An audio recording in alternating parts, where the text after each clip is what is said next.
Hacker-Pschorr Oktoberfest Märzen.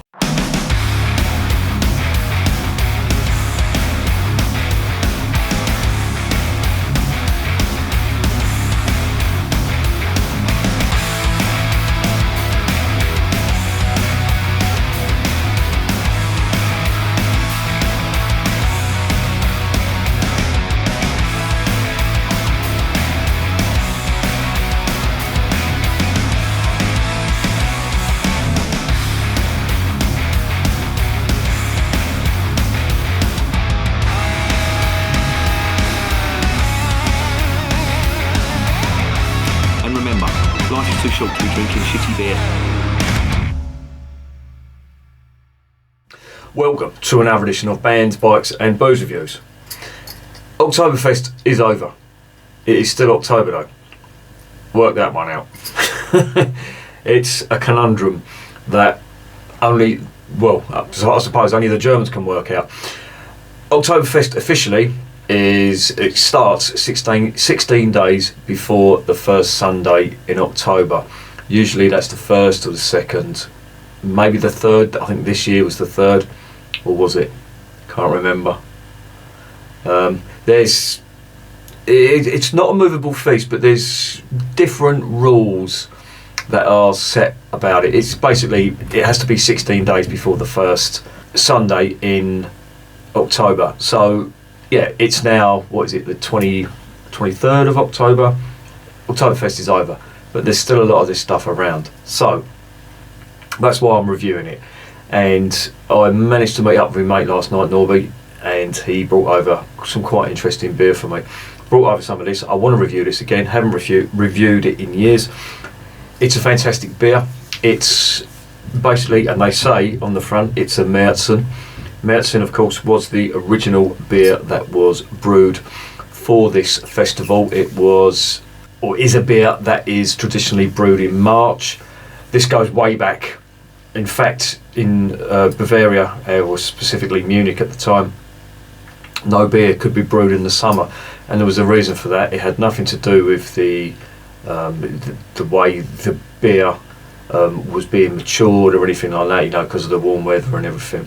But it was to do with the boiling, and back then you have to remember a lot of the houses in, well, almost all the houses around at the time. I'm going back to, well, they were founded in 1410, that's how old they are. Oh, sorry, 1417 I should say, and that's how old they are. So you can imagine most of the houses were wooden. And if you're familiar with your history, you'll know the Great Fire of London. That was 1666, and it basically burnt the capital to the ground. And that was all started by supposedly a baker in Pudding Lane. And I suppose the same hazards did apply to, well, most of Europe at the time. And of course, when you are drying malt and you are drying hops, and of course when you are doing the boil, you obviously need fire. Well, back then you did anyway. You didn't have smokeless kilns back then. It was all done the traditional way by burning wood and stuff like that. And of course, so many people brewing beer, there was a hell of a lot of chance of a fire. So all beer was brewed in between, I think the exact dates were September the 29th to April the 23rd. There were specific dates, and of course this stuff was brewed in March. And the reason it was brewed in March is because this would be drunk in October. It would have matured for that long, and it would have been quite strong as well. So that's really where the whole Märzen thing comes from. Basically beer that was brewed in March. Now it became synonymous with the Oktoberfest in the 1800s, or the early 1800s, when I think it's Prince Ludwig of Bavaria married Princess Maria Theresa, I think her name was, and they were commissioned, as well as a few other breweries, to brew a special beer for the celebration. And of course it's gone on ever since then. They never did it during World War II. There was no Oktoberfest during World War II, but it did start straight after the war, and it was only done using very, very weak beer. But of course the Oktoberfest is what it is now, and if you've ever been to Munich, you'll see what a hellhole that place is when Oktoberfest is around. Now I know a lot of people say, oh, isn't it great, Oktoberfest and all that, and personally, I couldn't think of anything worse. A load of pissed up tourists and a load of pissed up Germans just getting raucous. And I watched a video the other day about all the fights that go on in Oktoberfest. Some of them fucking nasty. And it's what happens when people get too much beer inside them. Men like to fight, and some women do as well. So yeah, I would much rather go to a smaller, more traditional one. But I've said that on the channel anyway, so I'm sure you're familiar with it.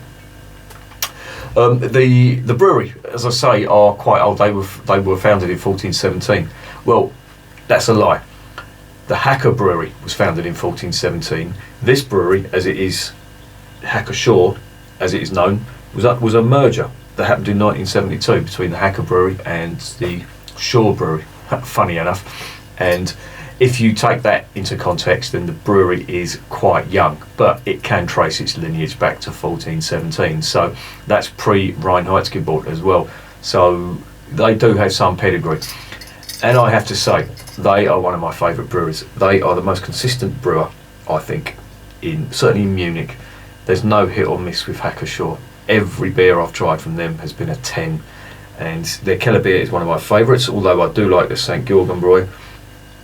It's a toss-up between them two. I had the Keller beer the other day. I don't know whether you saw the short. If you haven't, have a quick look at it. It won't take you long. I was in London in the beer Keller near London Bridge, and yeah, they had it on tap. Very nice it was, but it was £7.5. Yeah, expensive ain't the fucking word when you go to London. Where was I? I went to see Discharge on Friday. Looked a little bit like this.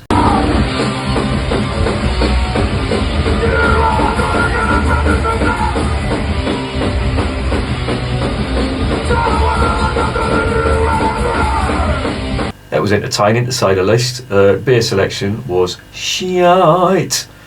I was on the Guinness that night. Yeah, and I paid for it the next morning as well. Fucking, I don't know what it is with Guinness, but lately that nitro really does not agree with me. I have the hangover from hell. But I am digressing. I don't really want to go too much into the history of the brewery because I've done it on so many other beers before. I want to get on to the next section and give you a rundown on what's in this beer.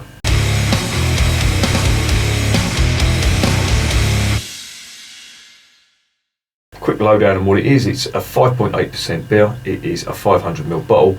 It is a Märzen, as I've said before. The hops that are in this, there's two, and they're quite interesting hops. They are the Hallertauer Tradition hops. Now, if you've ever drunk a German beer, you drunk a beer with Hallertauer Tradition. It's, as the name would suggest, one of the most popular hops that are used in German beer. It's a relatively new noble hop, and it was developed in the Hull Institute of Research, and it was designed to replace the Hallertauer Mittelfrüh, which was slightly prone to disease and stuff like that. The Tradition is a little bit more robust, and it also gives a greater yield as well, so there's more of it. Now, this lot, they use hop pellets and they use whole leaf hops as well, as far as I know. I haven't got anything against hop pellets. Hop pellets are used in some of the most popular beers and some of the best beers as well. I know Budvar use not hop pellets, but they buy them in bulk, and if you can imagine a massive compressed pellet of Sart's hops, they use that and they chop it up with an axe. And it's a great beer. So don't be put off by the whole hop pellet term. It's only compressed leaves, and it's compressed, so it's a more transportable and more agile type of hop, if you know what I mean. A lot of homebrewers use hop pellets as well, because hop pellets, they tend to last longer, and if you're using whole leaf hops, there is a fair amount of wastage, I would imagine. But I'm digressing. I'm no brewer, so I could be wrong on that. Don't quote me. That's that one hop in there, the Hallertauer Tradition.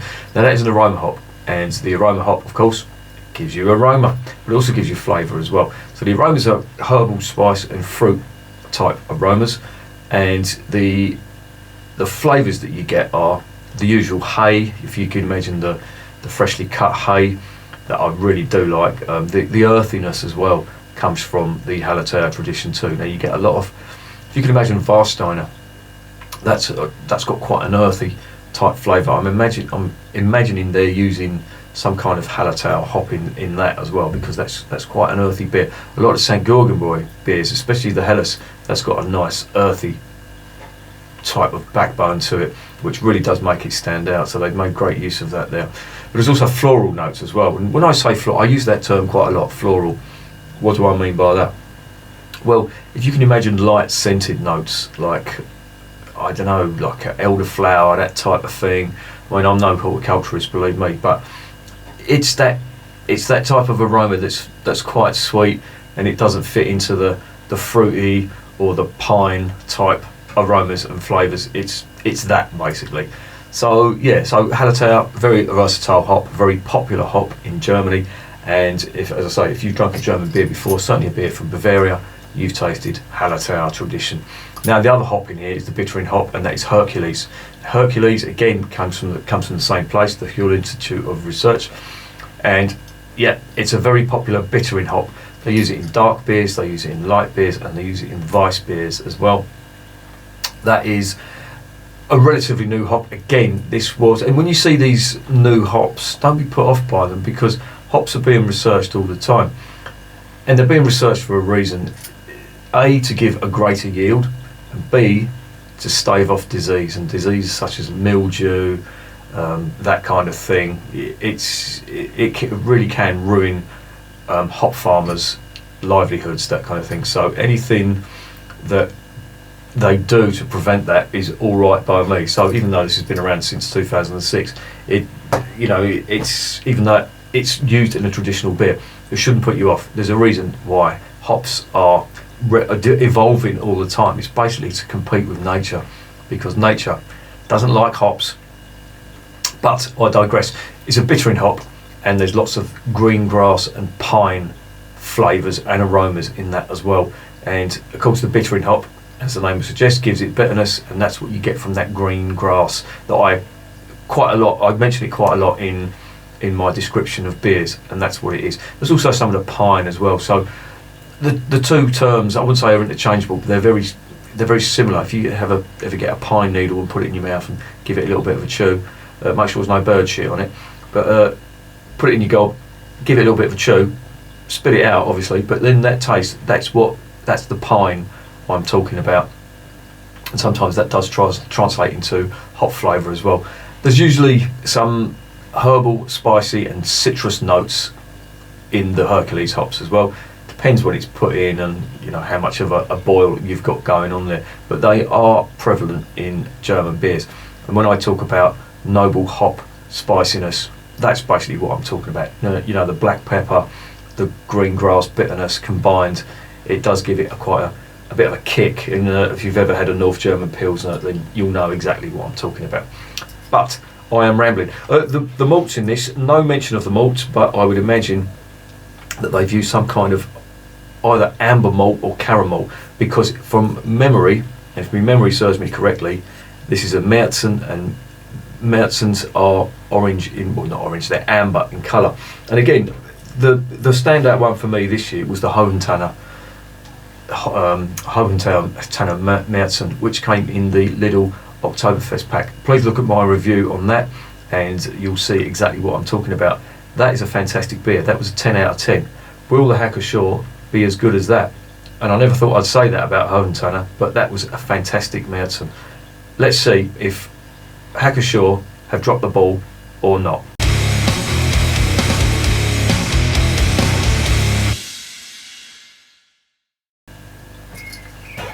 Right, picked this up yesterday, so it's fairly fresh. It's quite cold. I'm a little bit concerned about that. I need to turn the fridge down. It started getting cold now, and I turned the fridge up for summer because this room used to get really warm.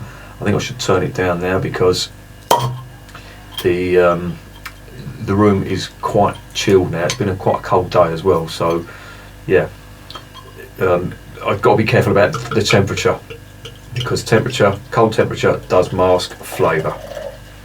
Well, I'm going to pour a little bit out there. Yeah, so there's the colour. It's an amber colour. Sorry about the glass, I do apologise.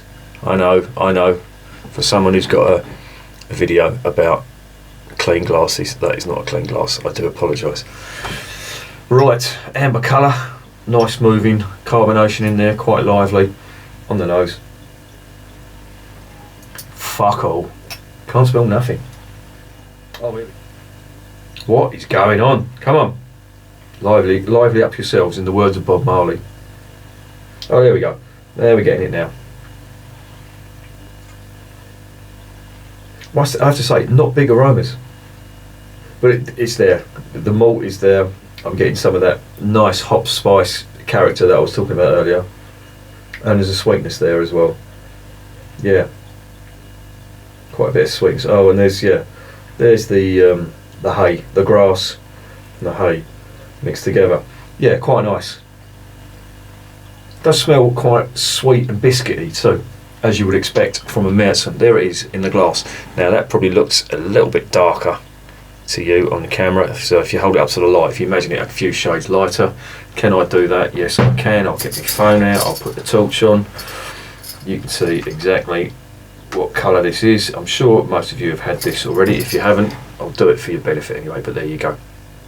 Can you see? That's quite like an amber type colour.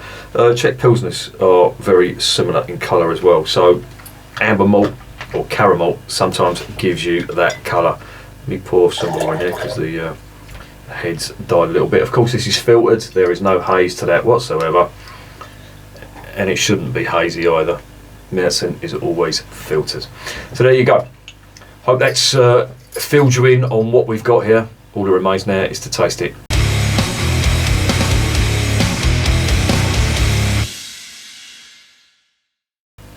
Zum Wohl, as they say in Germany.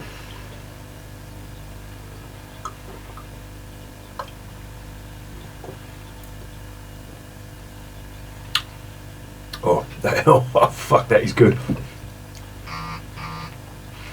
Oh, that is really nice. Wow, wow, wow. Now, from memory, and I really shouldn't do this, compare beers from memory, but I do recall the Hoventanner being a lot sweeter. But the finish on this is just absolutely insane. It's huge.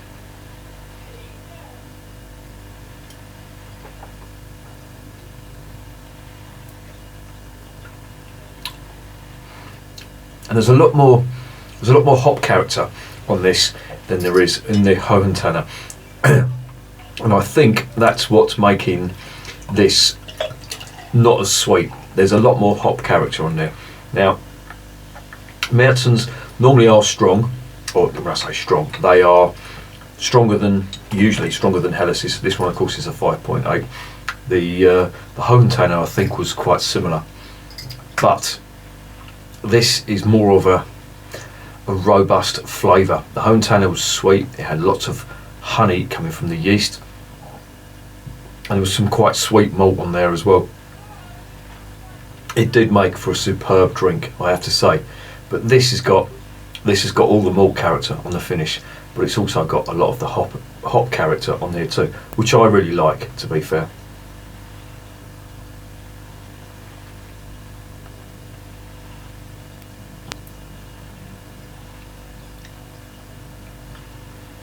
Lovely, that finish on it, God, it just lingers and lingers. Oh, we have a contender now for the best one. They're definitely different beers, and I even know that from memory. The sweetness of the Hoventanner at the time I tried it was lovely, and I was comparing it. I've still got the box. Who said I'm a hoarder? Probably the missus. I've still got the box there. I don't know whether this is available now, it's probably not, but the Hoventanner Märzen, that one there, if you ever see it on your travels, get it. That is absolutely amazing stuff. But I don't know whether it's as good as this. Now when I say I don't know whether it's as good, it depends what you want from your beer. If you like sweeter beer, then you're probably going to like the Hoventanner. But if you love your noble hop character, this has got bags of it.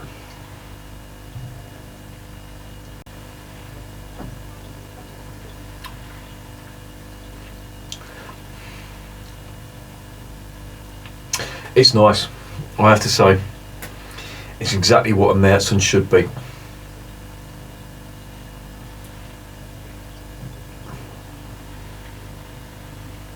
And the thing that does it for me, the clincher for me on this, is the finish. It's absolutely massive, and it just lingers and lingers.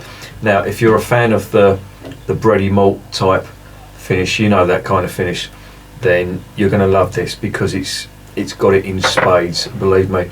And I've tried quite a lot of their beers in the past. However, I have to say, the best one I have tried from them, out of all of them, was the Superior Festbier. That was absolutely outstanding, and I've not seen it anywhere on my travels. There's a review of it on the channel. I think that must be at least 2 years ago, and I've not seen it since. But it's great, and I did have a couple of cans of that when I do recall when I had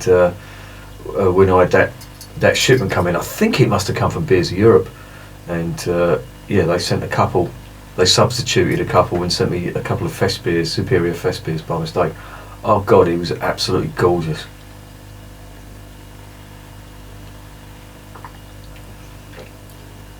But this is nice, and the more it goes down, the moreish it gets. I think maybe because it's warming up slightly. This was cold, but even cold, you could get some of them flavours. So I imagine if I left this for a little bit longer, I would just get even more and more of them flavours. There's a lot more of the malt character coming through now, which is unusual, because normally the colder the beer, them subtle flavours of the hops normally get blurted out, but I could get everything, and that just goes to show what a good brewery this lot are. They really are superb. Now, are they the best brewery in Munich? Well, that's all subjective, I suppose. In my opinion, I think Augustiner do the best Helles in Munich. I mean, the competition is fierce, believe me, but I think Hacker-Pschorr overall, and I've said this, and in Belgium, there's a Belgian brewer who's very similar in the consistent, well, they're not actually Belgian, are they? They're fucking Dutch. But there's a Trappist brewer, Le Trap, and they're the same. They're consistently good. Every beer they do is an outstanding beer. It's probably not the best in the style, but it's up there, and to be up there in every single style of beer you do is very difficult indeed. Now, certain breweries, Augustiner for example, their Helles is probably one of the best in the world. That's a widely regarded fact, but I will say that their Weiss beer isn't as good as even some of the Munich brewers, Hacker-Pschorr being one of them, but it doesn't even come close to Schneider Weiss. So that's where they sort of fall down a little bit, do you know what I mean? But Hacker-Pschorr, they're up there with every single style, and the same with Le Trap as well. I'm trying to think of an English brewer who's the same, but Fuller's maybe, but their lager has let them down. But Sam Smith's potentially, although their chocolate oatmeal stout was just full of sugar and it was way too sweet. It's difficult when it comes to English. Another brewer I'm thinking of is the Elwood's Brewery in Cambridge. From what I've tried from them, I haven't tried all their styles, but they are an absolutely outstanding brewery. And Wetherspoons were doing something. Wetherspoons had a real ale festival. It ends today, I think, which is a real shame. They had some fantastic beers. Elwood's Warrior was on cask. Amazing stuff. Anyway, I'm rambling, but look, I've drunk half of this already.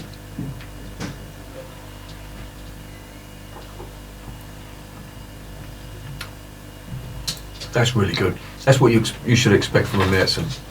Lovely, malty, biscuity, bready type flavours on the finish, but also some of the hop character as well. Hop character's quite big on this, and it's very nice indeed. And yeah, I mean, that's just the full package from Hacker-Pschorr. Absolutely sublime.